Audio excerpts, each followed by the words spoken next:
Erica here from MacSales.com. Today we're going to show you how to replace the hard drive cable in a mid-2012 15-inch MacBook Pro. When you're upgrading your hard drive, in some cases the connecting cable may have become damaged or brittle over time and would need to be replaced. This cable is important because it connects your hard drive to the logic board. Replacing the cable is an easy process, but before getting started, here's some tips to make it even easier. First off, we recommend you watch the video all the way through so you have a clear idea of the process. Next, but just as important, we recommend you make a backup of your data. For details on that, you can visit MacSales.com. This job requires a few tools, a small Phillips screwdriver and a nylon pry tool. Make sure you have these ready beforehand, along with the cable and someplace to organize the screws like an ice cube tray. To help protect your computer, make sure you're working on a soft, static-free surface.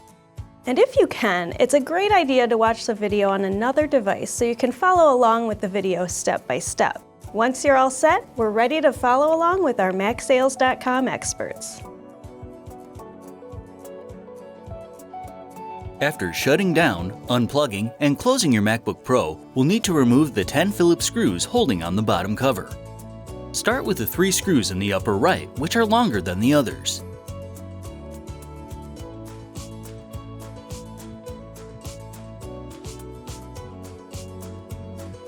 Then, remove the remaining 7 screws.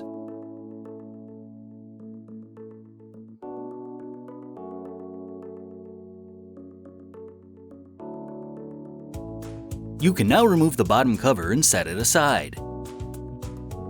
The next step is to detach the battery. The connector is located next to the memory slot.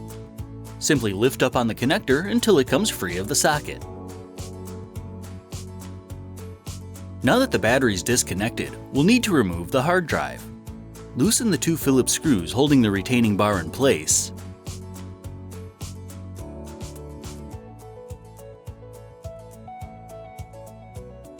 Then remove the bar entirely. You can then lift the drive up and out of the bay. Finally, detach the SATA connector and set the drive aside. To remove the hard drive cable, first we'll need to remove all the screws holding the cable in. Start with the 2 smaller screws holding the cable itself near the top of the bay.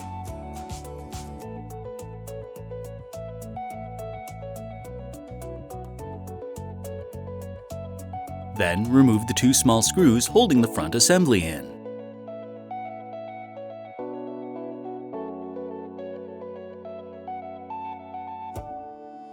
Now we can detach the ribbon cable.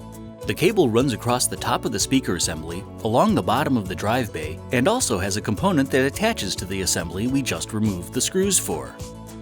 Detach the ribbon cable connector by gently lifting it up and off the logic board. You can then peel the drive cable up from the MacBook Pro. It's mostly held in by adhesive. Once you've done that, the front assembly should slide free.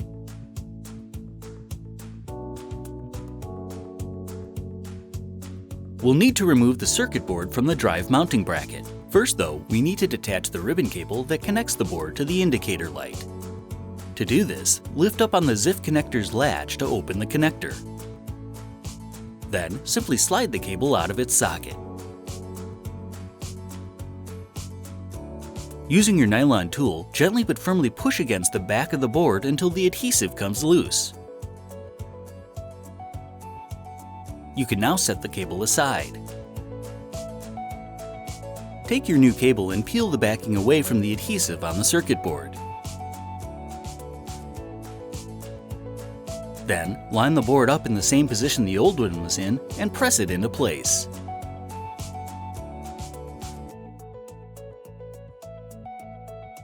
Make sure the latch on the board's ZIF connector is in the open position and slide the ribbon cable into the socket.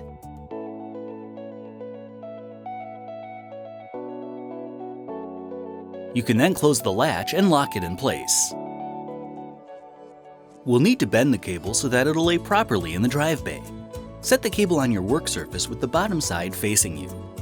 You'll see 2 dotted lines. Bend along the line closest to the holes for the screws so that it angles up.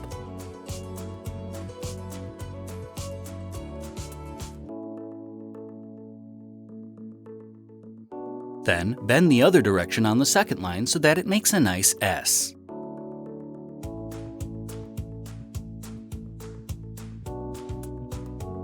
The cable is now ready to install.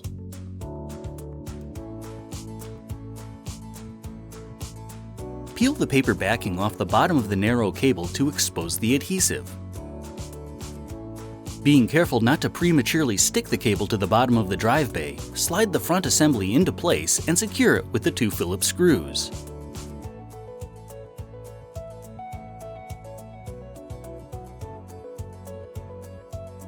Next, line the holes in the cable up with the holes in the MacBook Pro's chassis and use the 2 tiniest Phillips screws to hold it in place. It may help if you insert both screws partially before tightening them down.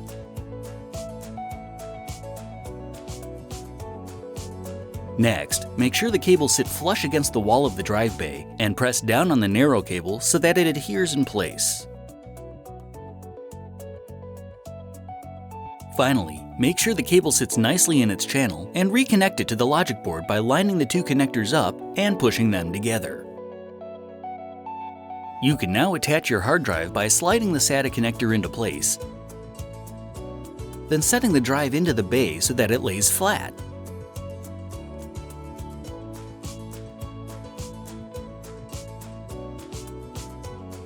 Then, you can secure the drive by putting the retainer bar back into place and tightening its 2 screws.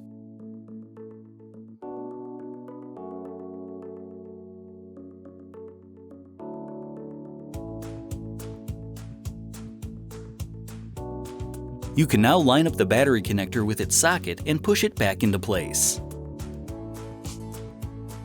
Set the bottom cover back into place and press down near the center to engage the clips that help hold it on. Finally, replace the 10 Phillips screws starting with the longer 3 in the upper right corner,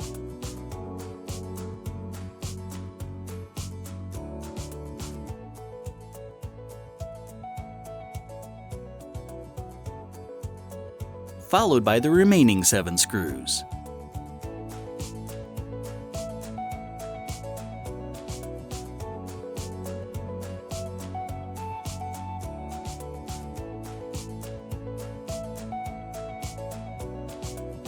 Okay, we're done. Your drive should be working normally again. I'll see you next time. For more installation videos and a variety of memories, storage, accessories, and more, visit macsales.com.